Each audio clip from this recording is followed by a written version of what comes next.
Hello, I'm Bruce Zimmerman, and this is the Open Line Garden Show podcast for this week.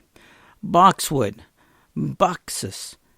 This is a plant that is an evergreen.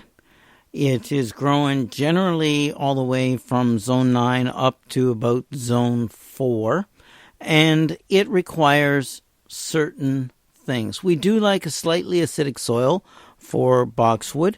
We have a neutral soil around here between 7, but it drops down generally to about 6.8. So we have very little problems with the boxwood growing in our soils. So if you wanted to do well, we've always in the past had to fertilize with an acidic plant food such as rhododendron food, etc., but not excessively. Well, we've found that if you excessively went and fertilized boxwood, they grew too late into the fall, and of course you get a lot of winter burn and tip death. So with these older varieties that are still around, the old Korean boxwood, you'll still see it in abandoned farmhouses, etc.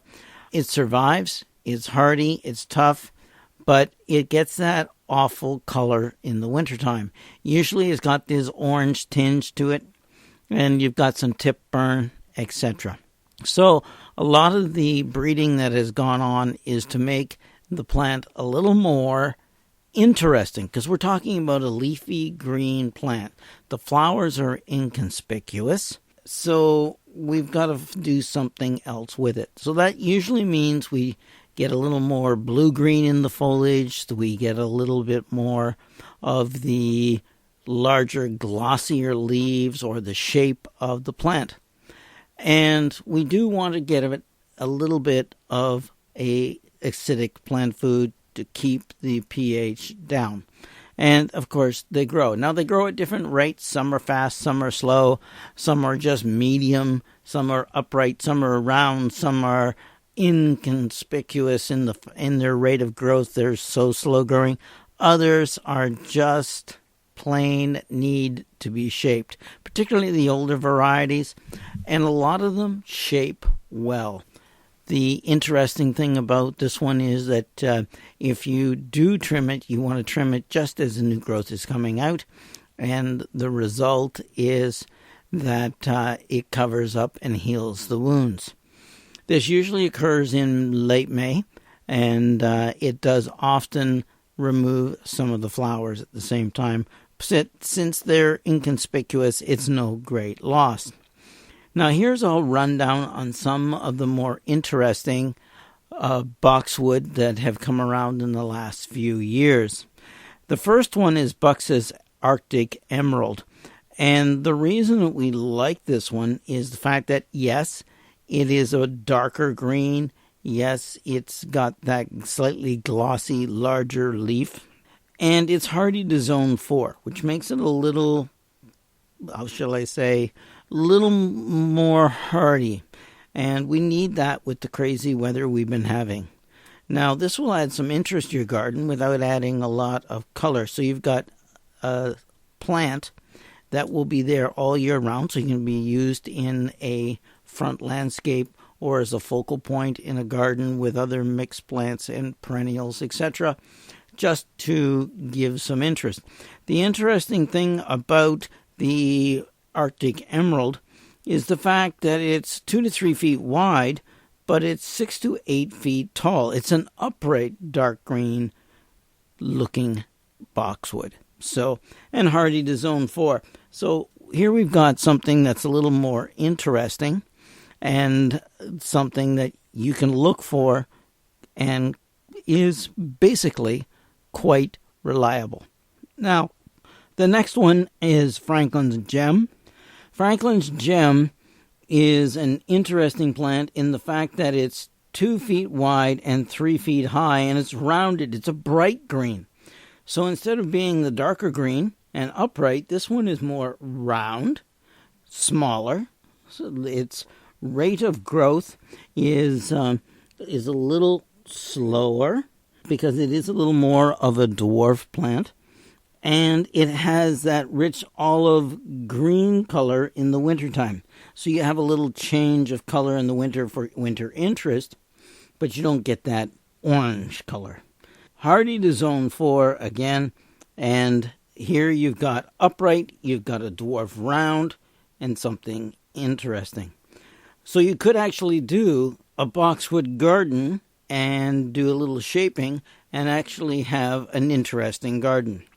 The next one is Buxus gordo. Now, I think this is an hilarious name for any plant, gordo. It's hardy to zone 5. It's a compact evergreen, of course.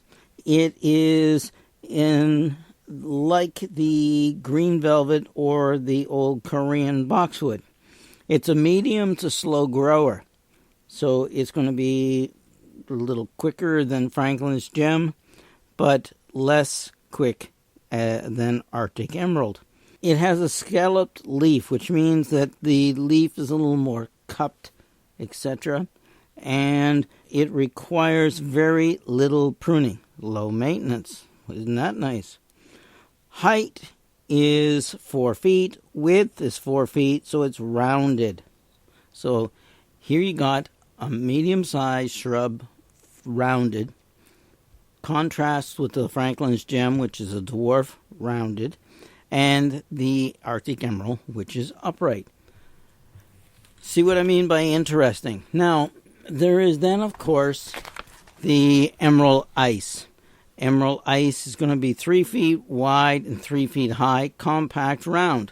It's green, it's glossy, and it keeps its green all winter, and that's a good dark green, which is good. Now, the deep glossy green foliage will even do well in harsh weather.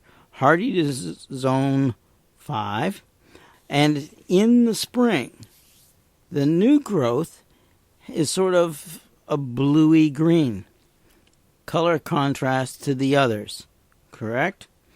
Now, with that, you've got shape that can be shaped, but at the same time, it's going to have that interest in spring and not just green, green, green, and still maintain that nice winter green color. So, good plant, good combination. Now there's Highlander. Highlander is an interesting one. It's 3.5 feet wide and 6.5 feet high. So it's an upright one. It is one of the fastest growing boxwood. So that means that it's going to have that dark green color. And it's going to be slightly upright, right? Because it's 3.5 by 6.5. Sort of reminds me of Hicks U. If you keep the top trimmed on the Hicks U, you end up with this nice green column. Hardy to zone 5, and I think you'll find that this one, being a little wider, a little shorter, but quicker growing, may suit the needs of a front landscape as opposed to a focal point farther back into the garden. But if you're looking for something as a backdrop for the whole year, this would be great. Think of putting a contrasting plant, let's say euonymus there, and etc., and some of the colored ivies, etc. Now, Buxus Little Missy is 16 inches high and 3.5 feet. It's rounded, dark green, hardy to zone 5, and it's got a very dense habit to it.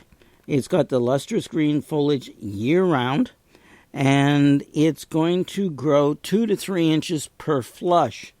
And that means that it's going to have the smaller leaves and more dense habit with a fairly decent rate of growth. Again, a plant that can be used out towards the edge or as trimmed as a formal border to a garden. These are some of the great boxwoods that are available to you, and you have to look for them, go for them, and utilize them as a beautiful leafy evergreen, which contrasts great with deciduous shrubs, perennials, annuals, flowering bulbs, etc. And remember, a little bit of shade is not a bad thing with boxwood. I always like to say keep them out of winter wind, but most of these are all quite wind tolerant in the winter. I'm Bruce Zimmerman. This is the Open Line Garden Show podcast for this week.